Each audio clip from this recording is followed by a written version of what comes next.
सबके अपने होना भी चाहिए। ये नहीं कहते कि आप भक्ति सबकी नहीं करो, 24 तीर्थंकर बराबर होते हैं, लेकिन बंधु एक जीवन में एक अपने इष्ट आराध्य मानो। अब आप कहोगे माता जी कैसे माने? बनाना चाहिए, चाहे आदिनाथ चाहे अजितनाथ जिसके भी। अब आपको कहते हैं हमारी आदिनाथ के प्रति भी आस्था है, 24 तीर्थंकर प्रभु के प्रति आस्था है, सभी को हम मानते हैं, हम भी मानते हैं, लेकिन बंधु अपने एक इष्ट आराध्य होते हैं, एक अपने प्रमुख होते हैं। अगर हमारे ऊपर कभी भी किसी भी प्रकार की कोई भी परेशानी होती है संसार में, है किसके ऊपर विपत्ति नहीं आती, कभी ना कभी तो आती है। संकट आते हैं, काम नहीं हो रहे हैं, मन खराब है, कोई भी अपने तन से मन से किसी भी धन से किसी भी प्रकार के दुखी हो, अपने इष्ट आराध्य कोई शांतिनाथ, हमारे तो शांतिनाथ इष्ट आराध्य हैं, मानते हैं शांतिनाथ। एक बार अगर शांतिनाथ भगवान को स्मरण कर लेते हैं सारे संकट दूर, अपने आप रास्ता मिल जाता है। किसी के पदम प्रभु होते हैं, किसी के चंदा प्रभु। अब आप कहोगे कि माता जी कैसे पहचान करें? माला करना, एक दिन आदिनाथ की फेरना, एक दिन अजितनाथ भगवान की फेरना, ऐसे 24 दिन में 24 तीर्थंकर की तो फेर ही लोगे। आपको जिस दिन आपको सबसे अच्छा लगे, मान लो आप कुंथनाथ भगवान की माला करते तो आपकी राशि में कुंथनाथ भगवान की है, आप कुंथनाथ को अपना आराध्य बनाइए, उनकी रोज अपने सुबह स्मरण करो, विशेष हो गए। किसी को नेमिनाथ भगवान की माला फेरने में बड़ा आनंद आ रहा है, जी है अपनी पहचान। जिस माला करने में जौन से भगवान की माला फेर रहे हो, जिस दिन विशेष अच्छा लगे कि आज पदम प्रभु भगवान की माला फेरने में आनंद आ गया, बहुत अच्छा लगा, समझ लें अब बस बना लो अपने कि हमारे पदम प्रभु इष्ट आराध्य। किसी के नेमिनाथ, कोई के पारसनाथ, किसी को महावीर भगवान देव होते, एक जैसे हमारे एक गुरु होते हैं, ऐसे 24 तीर्थंकरों में एक हमारे इष्ट आराध्य होना चाहिए बंधु। और लगभग मुझे लगता है सभी के होते होंगे, आप लोगों के होंगे भी, सबके यहाँ तो छोटे बाबा महावीर भगवान है ना, सब होना भी, पारसनाथ होते, महावीर होते, होना कम से कम उन आराध्य को कहने का तात्पर्य कि उन आराध्य को अपने इष्ट आराध्य कहते हैं। इष्ट आराध्य को एक बार वहीं से नमस्कार करो और बस 38वां काव्य पढ़ करके वो आप निकल जाओ। कोई भी जानवर सामने से ऐसे शेर सरीके निकल जाएंगे। एक बार हम लोग रास्ते में थे, कोटा आ रहे थे कि कोटा से कहीं और कोटा आ रहे थे, तो रास्ते में इतना जंगल की कहीं भी जगह नहीं, और ऊपर से पुल, बहुत बड़ा पुल था, लेकिन नीचे से नदी बहती थी। अब रात्रि हो गई और पता चला कि अभी यहाँ से 13 किलोमीटर आगे गाँव, 15-17 किलोमीटर, इतना तो चल नहीं पाएंगे, गर्मी के दिन क्या करें। रास्ते में अब रुके, अब नदी के हमने कहा ऊपर से बहुत बड़ी मतलब हाईवे रोड था, तो वहां पर तो हाईवे में नहीं तो नीचे उस नदी के पास आ गए। सबने खूब डरवाया, बोले कि माता जी क्या कर रहे हो, यहाँ पर डेली रात्रि में शेर पानी पीने आता है, और 12 बजे के बाद यहाँ पर शेर आता है, पानी पीने आता है, और आप कैसे रोकोगे। उस समय हम लोग 3 माता जी थे कि 2 माता जी थे, 2 माता जी थे। तो हमने कहा कुछ नहीं होगा। अब कैसे रुके, ना वहाँ कोई टेंट, ना कोई घर, ना कोई मकान, कुछ नहीं, तो जो गाड़ी आड़ी भी कुछ भी साथ में पहले नहीं, तो वहाँ पर लोगों ने ट्रक मंगाया, ट्रक ऐसे 2 ट्रक खड़े कर दिए, एक तरफ से बस खुला रहा। अब सबने कह दिया कि यहाँ शेर है। अब 1-2 माता जी थी, वो जो दीदी लोग थी डर रहे कि नींद ही ना है सबको, हमने कि तुम लोग सो जाओ, हम रक्षा कर रहे हैं, तुम सो जाओ, कोई चिंता की बात नहीं है, सो जाओ। लेकिन ये लोग भी नहीं सोए, लेकिन हमको भी नहीं, सभी ने कह दिया, डर तो नहीं, लेकिन वो वास्तव में बंधु 1:30 बजे रात के देखा शेर निकला, और वहीं बिल्कुल ऐसे पास से निकल गए। हमने तो आंखें बंद कर ली, ओम ने कहा कि बस पढ़ा सचो तन मदा बिल विलोले कपोल मूला, बस पढ़ करके उस सबको बांध दिया, अपने संग की रक्षा कर दी, सीधे से पानी पी करके निकल गया। बंधु ये होती है नहीं तो शेर के सामने तो बहुत सारी ऐसी विशेषता। एक बार बिहार इनकी दीक्षा विद्वाश्री माता जी की दीक्षा ही हुई थी, वो दीक्षा का पहला बिहार था और गुरु जी के साथ सलेह नगरी श्रीयांशगिरी जा रहे थे जहाँ की जन्मभूमि, और रास्ते में भी इतना जंगल कोई नहीं, गुरुजी ने लास्ट मतलब देर से विहार किया। ओ बंधु हम दो माता जी कोई भी नहीं, इतने बड़े जंगल में ना वहाँ चटाई ना कुछ, सारा तरफ गुरुजी को भी चिंता कि दो माता जी रह गई। अब बाहर से आवाज लगा रहे हैं माता जी, अब कितना हूँ बोले, रात को मौन और टाइम से भी थे तो हमारा तो मौन था, माता जी का मौन नहीं था। माता जी कितना बोले हूँ तो इतनी आवाज, लेकिन रात कर कुछ नहीं, बैठे रहे, पूरी रात यूं ही निकल गई। खूब आवाज आ रही है पशु जानवरों की, लेकिन गुरु का आशीर्वाद और भगवान की भक्ति का सहारा लिया था बंधु सारे। तो घबराने की बात नहीं। तो यहाँ पर यही आचार्य महाराज कह रहे हैं कि यहाँ पर कि जो कैसे भी उन्मत्त हुआ हाथी जिसको क्रोध भड़क रहा है, और अगर तुमने भगवान का सहारा लिया, अपने इष्ट आराध्य का ध्यान किया, तो वे सारे तुमको नतमस्तक हो करके वो यूं ही निकल जाएंगे, तुम्हारा कोई बिगाड़ नहीं सकता है। तो बंधु इस काव्य की यही विशेषता है। तो आपसे भी मेरा यही कहना है, यही मैं बार बार संकेत देती हूँ, कभी भी किसी भी प्रकार की अगर विपत्ति से दूर होना है, संपत्ति तुम्हारी विपत्ति को दूर नहीं करती है, भगवान की भक्ति ही तुम्हारी विपत्तियों को दूर करने वाली होती है। इसलिए कभी संपत्ति के पीछे नहीं, भक्ति के पीछे चले, भगवान का सहारा लेना।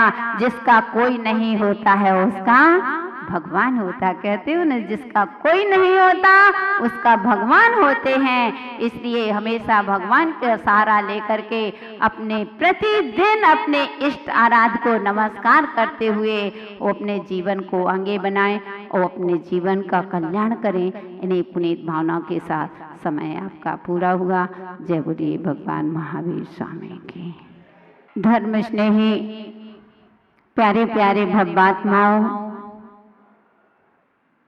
भक्ति के स्रोत जहाँ पर बह रहा हो, उस जिस भक्ति रूपी जहाँ पर गंगा बह रही हो, और उस बहती हुई गंगा में भी अगर हम अपने जीवन को पावन और पवित्र नहीं कर सके तो हमारा जीवन यह निश्चित है जहाँ से आए थे वहीं के वहीं जाना है। हमारे जीवन का कोई सार्थक नहीं, जन्म लेने का कोई सार्थक नहीं। इसलिए बंधु अपने जन्म को सार्थक भक्ति के माध्यम से बना रहे हैं।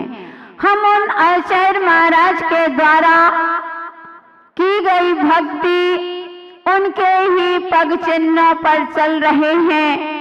एक एक काव्य के माध्यम से हम भगवान की आराधना कर रहे हैं, भगवान की उपासना कर रहे हैं, अपने आराध्य का स्मरण कर रहे हैं। क्योंकि बंधु जो भगवान के चरणों में एक बार पहुंच जाता है उसकी भगवान स्वयं रक्षा करते हैं, उसको किसी के सहारे की आवश्यकता नहीं होती है।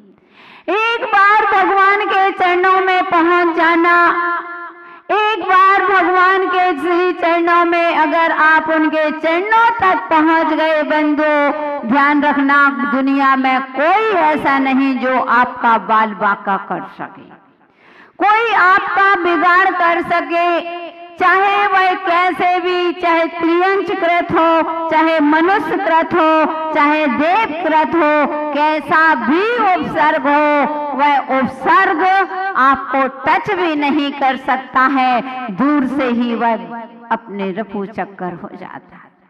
क्यों हुआ? किसके प्रभाव से हुआ? कौन है वहां पर? कौन बैठा है? प्रभु तो मौन बैठा बैठे हैं, भगवान तो देखने नहीं आते। लेकिन नहीं, हम भगवान के चरणों पर पहुंचे हैं। हम भगवान के चरणों में पहुंच करके भावों के साथ हम भगवान की भक्ति करते हैं, तो किसी की आवश्यकता भी नहीं है। हम इसीलिए तो भक्ति करते हैं, हमें स्वार्थी संसार में अब नहीं रहना है। इस स्वार्थी संसार है, जब तक उसका मतलब है, जब तक अपनी पूछ है, और जिस दिन अपना उसका मतलब खत्म हुआ, तुम्हारी कोई भी पूछ नहीं। रहते जाओ हाथ मलते, अपने परिणाम खराब करते रहो कि आखिर मुझे जीवन में क्या मिला, मैंने क्या किया। मेरा सारा जीवन दूसरों के करते करते निकल गए, और जब सब अपने अपने काम में, अपने अपने बिजनेस में लग गए, तो कौन है तुमको पूछने वाले। डले रहो एक तरफ, ज्यादा होंगे तो चुप करा देंगे, चुप रहो। इसलिए बंधुओं, इस स्वार्थी संसार, स्वार्थ भरे संसार में हमें क्या रहना है। देख रहे हैं, देखो, जानो और जाने दो, इस संसार को छोड़ो। इसीलिए भगवान की भक्ति से नाता जोड़ो, और जो भगवान की भक्ति से नाता जोड़ लेता है, भगवान के चरणों का सहारा ले लेता है, दुनिया में उसे किसी की सहारे की आवश्यकता नहीं होती है।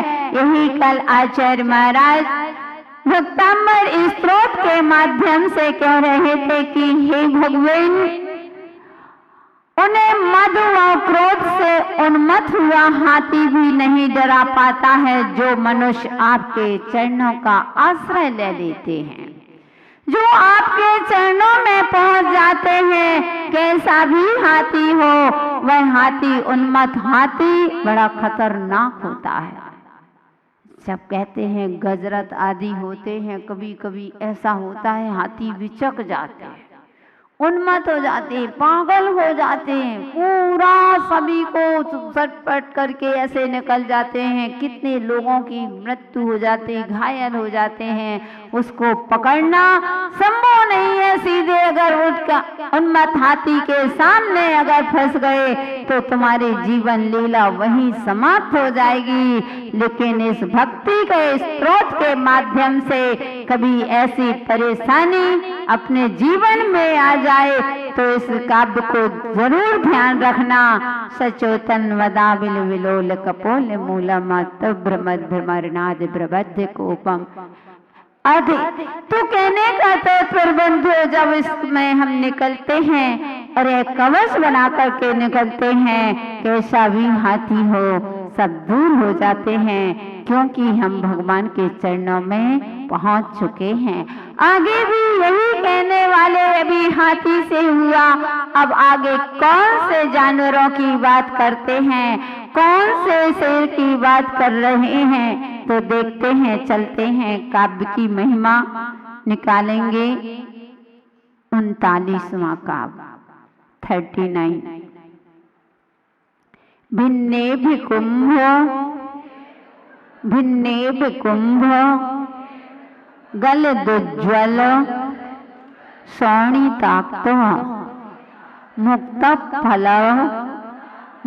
फल प्रकर भूषित भूमि भागः बद्धा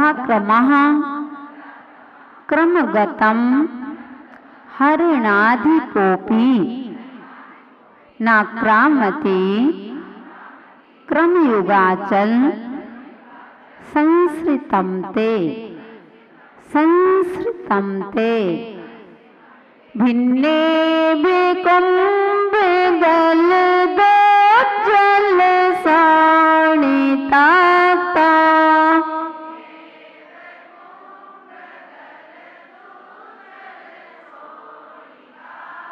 मुक्ता फल प्रकर भूषित भूमि भाग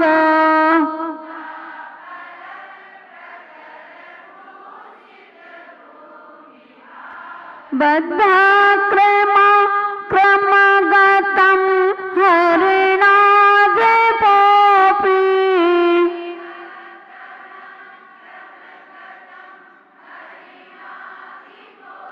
न क्रमयुगाचल संसृतं ते।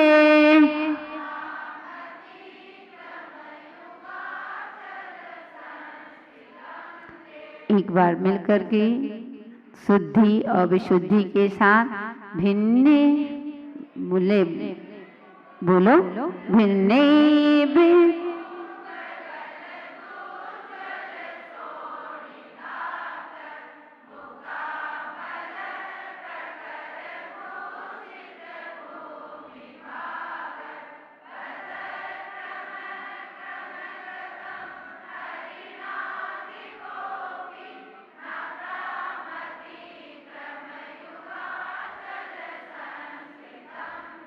यहाँ कह रहे हैं भिन्ने कुंभ गल दज्जल सौणी ताकता, यानी विदारण किए गए हाथी के कुंभ गलत यानी मस्तक से झड़ते हुए उज्जवल यानी उज्जवल वर्ण वाले सौणी ताकता यानी रक्त से सने हुए मुक्त फल यानी मोतियों के प्रकार मैंने समूह से भूषित यानी सुशोभित किया है भूमि